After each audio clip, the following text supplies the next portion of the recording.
The 1st of July 2020 marks the commencement of the Landscape South Australia Act. This piece of legislation has been a long time in coming. From opposition, the Marshall Liberal Party said very clearly we would reset the way natural resources were managed in South Australia. And that's exactly what we've done. We've gone all around the state, we talked to hundreds and hundreds of people about how they wanted their natural environment to be managed and how they wanted to get that balance between a productive landscape and a landscape which conserves biodiversity. We've worked really hard over the past year or so to develop a piece of legislation which responds to what the community wanted.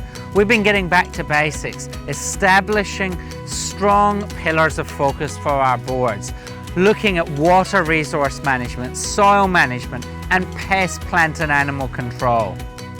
We believe that if this is done well, we can create resilience across the landscape, and as a consequence, biodiversity will thrive and survive. We'll build a climate resilient landscape, and we'll have the productivity in the landscape, which leads to good economic outcomes as well.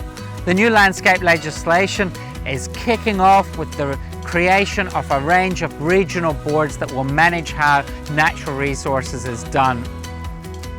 A few months ago, I appointed chairs to head our 8 regional landscape boards. And from the 1st of July, the full boards will be up and running with people who've got great connections to their local communities making decisions as part of this decentralised model.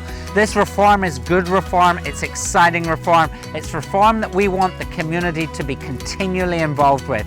So reach out to your new landscape board, tell them your ideas, get involved in what they're up to, put your hand up for one of the grassroots grants coming out soon, and let's work together to manage our natural resources in South Australia.